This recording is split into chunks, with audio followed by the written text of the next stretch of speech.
there, welcome to Live by Design, a place where I hope you will find content that is informative, inspiring, and insightful. I'm your host, Mwani Dibinga, and I'm really excited to be here with you today because today we're talking about elephants in your relationships. We often hear that expression, elephants in the room, meaning that, a group of people may be gathered together and there may be a problem, an issue, a controversy of some sort that everybody is aware of, but nobody has taken the time or has the ability or the courage to actually speak on that issue. And as a result, it goes unresolved and unaddressed. Well, it's come to my attention, my observation, rather, that we are increasingly living in a society where we're getting quite comfortable being uncomfortable with the elephants that have taken residence in our relationships. Seems to me that we are more comfortable talking to each other via text message, email, Facebook, Instagram, Snapchat, and all of these other technological devices rather than talking to each other face to face. And because we have lost the art of conversation, the art of communication has just gone down the tubes. And as a result of that, a lot of us are walking around in marriages, relationships with our friends, our family, where there are underlying deep-rooted issues, problems, upsets, but we don't talk about them. And we just sort of let them stay there and fester.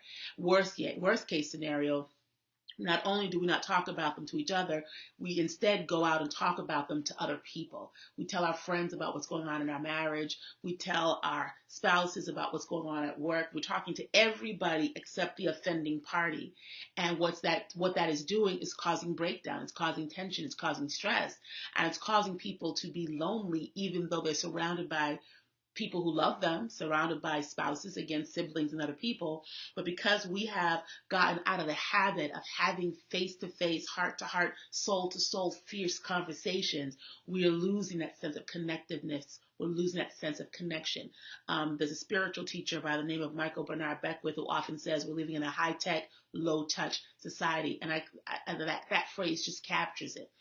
I'm the kind of person who, when I'm in a relationship with people, whether it's business or professional, personal, if something happens where I'm offended, or if it's brought to my attention that I've offended somebody else, I speak on it because I don't want to hold that inside. I feel it's important for people who are in my space to know what I'm thinking. It's important for me when I'm in the space of others to know what they're thinking. And it's critically important for me when I'm in relationship with people, particularly my family, my close friends, my close associates, that I am clear about where we stand. And I'm clear that when we part company, when this one goes in that direction and I go in that direction, that there are not things that are left unsaid. Because, heaven forbid, one of us is called home unexpectedly. I don't want to be left with regrets. I don't want to be left with unsaid things. And I want to be the kind of person who is just honest about how I feel in any given moment. And so that people who are with me know that they're with me and that I'm not dogging them and gossiping about them to other people. But that's where we've gotten now. Again, Instagram, social media, Snapchat, all of these other devices and mediums and vehicles are used to communicate how we're feeling to other people, but we don't come up and let that person that has upset us, that has disappointed us, that has disrespected us, we don't let them know. Elephants in your relationships, and one of the ways that we can heal ourselves and strengthen our relationships and improve our lives is to actually sum up the courage to have those fierce conversations. Case in point, last week, I was in New York working with Complexions Contemporary Ballet Company. It was our 25th anniversary. We were at the Joyce Theater. I made a request to one of the production assistants for some support. I wanted our photographer to be able to take photos during the performance.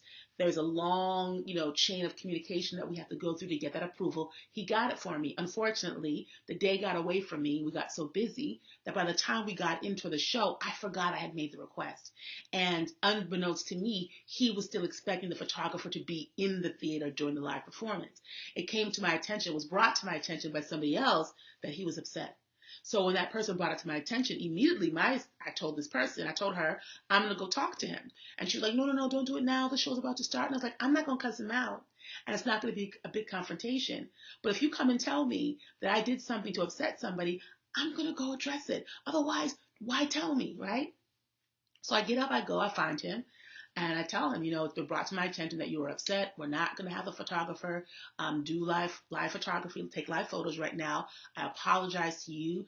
Time got away from us. I don't want you to feel disrespected. Can you please accept my apology? And his whole energy from that whole day completely shifted in that moment.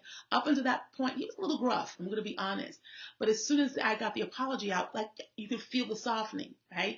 And he's like, oh, no, don't worry about it. I was just worried about you. I wanted to make sure that you had everything that you needed. It's no big deal, and we squashed it and it was done. And I went back and I told the person, she was like, oh, what did he say? I said, he accepted my apology. And she kind of looked shocked. The point why I'm sharing that is that I could have just been like, well, that's his problem, and kept passing him in the hallways during the production, knowing he was mad at me, knowing I had done something to upset him, and me just not taking responsibility for it. Or I can acknowledge what I did, apologize for it, ask for forgiveness, and move on. Now, he could have not forgiven me. He could have had a totally different reaction, but at least I had the courage to try. What about you? Do you have elephants in your relationships? Are you upset with somebody, with a friend, with a family member, with a coworker, and they don't even know it? Or maybe they do know it, but nobody wants to speak on it. I want to encourage you to take an inventory of your relationships right now in this moment and ask yourself, is there somebody in my space, somebody in my life that I owe an apology to? Is there somebody in my life who I believe has upset me, has disrespected me, that owes me an apology?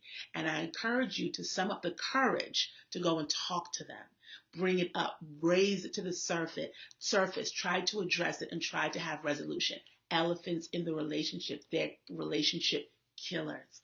Over time, the quality of your relationship, the quality of your communication will deteriorate. It may not happen overnight. It may take a slow dive, right? But it will happen. And at the end of the day, you might be sorry. You might lose a relationship that's really important to you simply because you couldn't get over your pride or your discomfort or your fear and have that fierce conversation. I've been doing that a lot lately when people have upset me or disrespected me in real time, letting them know, you did this. This is how I feel, and we need to course correct. And most times I get an apology. And people have come to me just yesterday. Somebody said to me, I don't like your tone. I don't like the way you're talking to me. And I paused and I course corrected and I found a way to express myself where I was being honest about what I was upset about without continuously stomping on this person's feelings. What about you? Our personal relationships are what make life rich, what make life valuable for us. We're social creatures. We're meant to be in relationship to one another. The challenge is, though, with all this technology and all of the ways that we can hide from what's going on in our main relationships, we're not giving them the attention, the energy, and the love and the care that they deserve. We're talking about people on social media. We're gossiping about them behind their back. We're sitting there with our mouth zipped up, with our arms crossed, rolling our eyes, but not really having those one-on-one conversations. So this week, my message is brief, but hopefully clear. Take an inventory of your relationships, and if you find that you're upset with somebody or somebody has done something to upset you, speak on it. Love them enough to tell the truth. Love yourself enough to demand the truth and to demand honesty and open, clear communication with the people in your life, because that's what you deserve. And if you really love them and you really care about them, that's what they deserve too. Let's clean this up. Elephants are relationship killers. Get the elephants out of your relationships. Let's start to heal. Let's start to be honest. Have the one-on-one conversations. Have those fierce talks. See how your life, the quality of your life, the quality of your relationships will improve if you would just set a commitment, set an intention that today, starting today, you're going to be honest. Today, starting today, you're going to be clear. When people upset you, you're going to let them know. And when you are being given an opportunity to see that you upset somebody else, that you will take the steps to ask for forgiveness and ask them, what can I do? What can I do?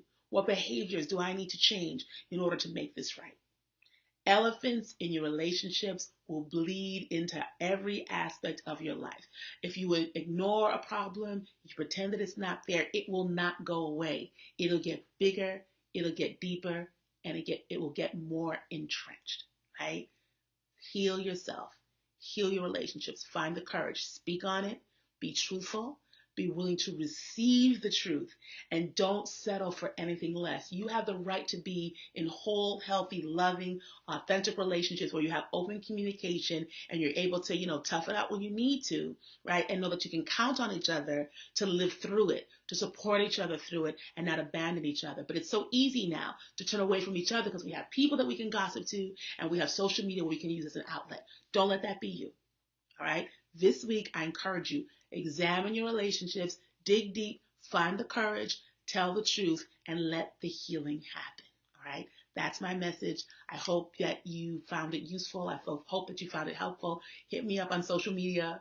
Let me know. And that's it. Hopefully you're having a good week. The rest of your week, hopefully will be just as great.